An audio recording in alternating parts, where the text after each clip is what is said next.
Hello everyone. तो कैसे आप लोग। एक बार फिर आप सभी का मेरे यूट्यूब चैनल पे बहुत बहुत स्वागत है। जैसा कि हमारी एडवांस सी लैंग्वेज की ट्यूटोरियल चल रही थी, जिसमें लास्ट टॉपिक हमने बिटवाइज ऑपरेटर को कवर किया था। ऊपर आई बटन में लिंक मेंशन है, आप चाहो तो वहाँ से उसको एक्सेस कर सकते हो। आज हम नेक्स्ट बाइनरी ऑपरेटर का जो टाइप है उसको कवर करने वाले, जो कि असाइनमेंट ऑपरेटर होने वाला है। तो देखते हैं। अब ऑपरेटर्स जानने के लिए सबसे पहले हमें ये पता होना बहुत ज़रूरी है कि ऑपरेटर्स होता क्या है। तो वैसे तो इन प्रीवियस के अंदर हमने डिटेल में इसको पढ़ा है, ऊपर आई बटन में लिंक मेंशन है, आप चाहो तो वहाँ से उसको एक्सेस कर सकते हो। पर एक बार फिर भी हम इसका एक बार रिकैप कर लेते हैं। तो देखते हैं।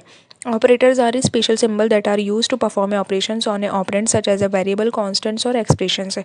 ऑपरेटर क्या होते हैं कि स्पेशल सिंबल होते हैं जो कि यूज़ किए जाते हैं पर्टिकुलर किसी भी टाइप के ऑपरेशंस को परफॉर्म करने के लिए, ऑपरेंड या फिर वेरिएबल्स के साथ में, या कॉन्स्टेंट और एक्सप्रेशंस के साथ में। And operators is a symbol that operate on a value to perform a specific mathematical और लॉजिकल कंप्यूटेशन। ऑपरेटर क्या होते हैं, एक टाइप के सिंबल्स होते हैं जो कि ऑपरेट करते हैं स्पेसिफिक मैथमेटिकल और लॉजिकल कंप्यूटेशन ऑपरेशंस को परफॉर्म करवाने के लिए। Operators are a symbol that tells the compiler to perform a mathematical and logical operations on a operator. Operators क्या करते हैं, कंपाइलर को कहते हैं कुछ ना कुछ मैथमेटिकल और लॉजिकल ऑपरेशंस को अगर हमारे को प्रोग्रामिंग के अंदर परफॉर्म करवाना होता है तो उसको बताने के लिए operator are use to perform operations on a variable and values. Operator किसके लिए यूज़ किए जाते हैं, वेरिएबल और वैल्यूज़ के साथ में ऑपरेशंस को परफॉर्म करने के लिए हम ऑपरेटर्स का यूज़ करते हैं। देन आगे देखते हैं। अब हम आज असाइनमेंट ऑपरेटर को कवर करने वाले, तो स्टार्ट करते हैं। These operator are use to assign a value to a variable.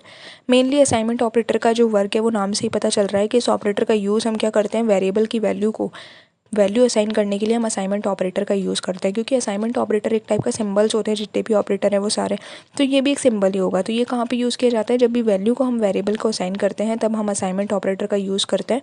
The left side operand of the assignment operator is a variable and the right side operand of the assignment operator is a value. इसका कहने का मतलब ये है कि जो भी अगर हमारे वेरिएबल की जो वैल्यू होगी, या जो भी हमारे वेरिएबल का नाम होगा उसके लेफ्ट साइड में होगी, वो तो उस वेरिएबल की वैल्यू होगी, और जो भी उसके राइट साइड में होगा वो उस वेरिएबल का क्या होगा, असाइनमेंट ऑपरेटर होगा। जब भी हम प्रोग्राम करेंगे तब मैं आपको उसके अंदर बता दूंगी, बिल्कुल सिंपल है, ज़्यादा कोई इसके अंदर लॉजिक वाली बात नहीं है। The value on the right side must be of the same data type as the variable on the left side, otherwise the compiler will be raised an error. ये एक इंपॉर्टेंट बात है इसके अंदर, ये है कि जो भी वेरिएबल का हमने डेटा टाइप डिफाइन करा है वो क्या होना चाहिए, उसी वेरिएबल के अंदर उस डेटा टाइप की वैल्यू होनी चाहिए। यानी कि अगर इंटीजर डेटा टाइप है तो इंटीजर की वैल्यू होगी, फ्लोट डेटा टाइप है तो फ्लोट की होगी। इंटीजर डेटा टाइप में फ्लोट की नहीं, फ्लोट डेटा टाइप में इंटीजर की वैल्यू नहीं होनी चाहिए। For example A is equal 10। अब यहाँ पे असाइनमेंट ऑपरेटर कौन सा हो गया, तो यहाँ पे जो असाइनमेंट ऑपरेटर है वो है हमारा इक्वल। इसको हम क्या कहते हैं, असाइनमेंट ऑपरेटर कहते हैं प्रोग्रामिंग के लैंग्वेज के अंदर। ये भी एक असाइनमेंट ऑपरेटर है, प्लस के साथ में जो इक्वल है, माइनस के साथ में जो इक्वल है, असाइनमेंट ऑपरेटर है। ये भी एक असाइनमेंट ऑपरेटर है। तो अब हम इसको टेबल के थ्रू देखते हैं, जो कि बहुत ही इंपॉर्टेंट होने वाली है। तो स्टार्ट करते हैं इसको। असाइनमेंट ऑपरेटर सबसे फर्स्ट वाला जो ऑपरेटर है वही मेनली जो असाइनमेंट ऑपरेटर है वही है, और जनरली सब जगह यही मेंशन है, बट ये सारे अपडेट्स के हिसाब से सारे अपडेट होते गए। तो assignment operator return only the assign value on the right side, variable on the left. यानी कि क्या करता है, हमारे जो वेरिएबल होता है उसके राइट साइड, यानी कि जो उसके लेफ्ट साइड की जो वैल्यू होती है वो क्या होती है, वेरिएबल की वो तो वैल्यू होती है, और उसकी वैल्यू की जो राइट साइड में होता है वो उसका क्या होता है, ऑपरेटर होता है। ऐड एंड असाइनमेंट ऑपरेटर, इसके अंदर क्या करते हैं हम, पर्टिकुलर जो ये ऑपरेंड रहेगा, ये जो वैल्यू रहेगी या जो वेरिएबल है इसके पास में भी एक वैल्यू होगी, उस वेरिएबल की वैल्यू के साथ में इस पर्टिकुलर वेरिएबल की वैल्यू को क्या कर देंगे, प्लस कर देंगे। प्रोग्राम के अंदर हम देख लेंगे सब्सट्रैक्ट एंड असाइनमेंट ऑपरेटर। इसके अंदर क्या करेंगे, ये जो वेरिएबल हमारा होगा इसकी वैल्यू के साथ में इस वैल्यू को क्या कर लेंगे, माइनस कर लेंगे। मल्टीप्लिकेशन के अंदर क्या होगा, पर्टिकुलर ये जो हमारा वेरिएबल है इस वेरिएबल की वैल्यू के साथ में ये जो मल्टीप्लाई 10 है इसको मल्टीप्लाई करेंगे। डिवीज़न के साथ में क्या होगा, ये जो वेरिएबल की वैल्यू उसके साथ में हम इस 10 को डिवाइड कर देंगे। अब इसका प्रोग्राम करके देखते हैं। Hash include stdio dot h, hash include conio dot h, वही हमारा फिक्स है, हेडर फाइल हर प्रोग्राम के अंदर होनी इंपॉर्टेंट है।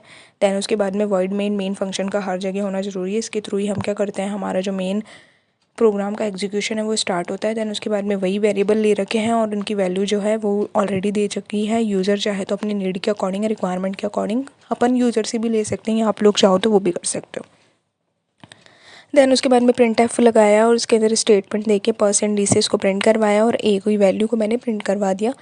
Print f a plus is equal b percent d, यानी कि ए के अंदर किसकी वैल्यू, बी की वैल्यू क्या हो जाए, प्लस हो जाए। तो यहाँ पे आपको आंसर दिख ही रहा होगा कि 10 आ गई है। उसके बाद में सेम वही चीज़ यहाँ पे की गई है, ए माइनस इज़ इक्वल बी है, यानी कि मतलब ये है कि अर्थमेटिक ऑपरेटर है ना, उनको हम अलग अलग तरीके से अलग अलग ऑपरेटर के अंदर यूज़ करते हैं और कुछ नहीं। बिटवाइज ऑपरेटर के अंदर भी वही था और असाइनमेंट ऑपरेटर के अंदर भी वही है। यहाँ पे ए में से बी को माइनस किया तो 6 आ गए, ए मल्टीप्लाई बी किया तो 24 आ गया, ए डिवाइडेड बाय बी किया तो 6 हमारे पास में जो आंसर है वो आ गया। देन अब हम इस प्रोग्राम को हम टर्बो के अंदर करके देखते हैं। तो चलते हैं टर्बो के अंदर। अब हम टर्बो के अंदर आ गए। सबसे पहले हमारी असाइनमेंट ऑपरेटर की जो फाइल है उसको खोल लेते हैं, तो वो बनाई नहीं पड़ेगी हमारे को। assignment.c कर दिया। देन उसके बाद में वही हमारी हेडर फाइल्स जो कि हर प्रोग्राम के अंदर कांस्टेंट रहने वाली है, stdio.h और hash include conio.h। Then void main, जहाँ से हमारा मेन जो फंक्शन होता है वो स्टार्ट होता है, वो हो गया। Then int a is equal क्या कर दिया 6 और b is equal 4, b is equal 4। Then clr scr, then printf। और यहाँ पे फर्स्ट वाला हमारा जो असाइनमेंट ऑपरेटर है वही होने वाला है, तो वो लगा दिया मैंने और ए को प्रिंट करवा दिया।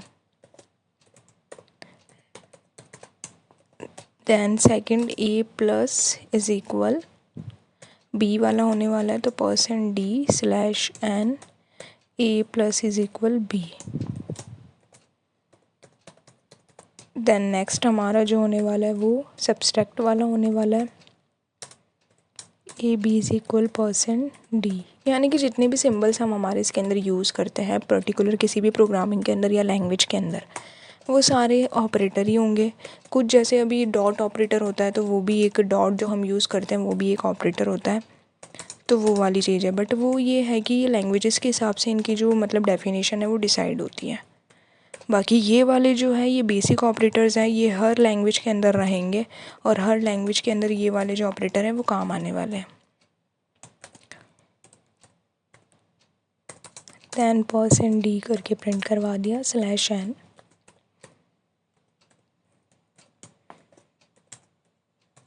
गेट सी एच, स्क्रीन को होल्ड करने के लिए control s control f alter F9 compile हो गया। कंट्रोल F9 ज़ीरो एरर के साथ में हमारा आउटपुट जो है वो आ गया है।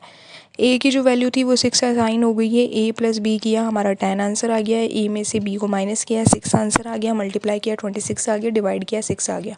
यानी कि हमारे प्रोग्राम में किसी भी टाइप की कोई भी एरर नहीं है, जैसा हमारा प्रोग्राम था वैसा का वैसा उसका आंसर आया। तो मिलते हैं नेक्स्ट ट्यूटोरियल के लिए इसी के साथ में। Thank you.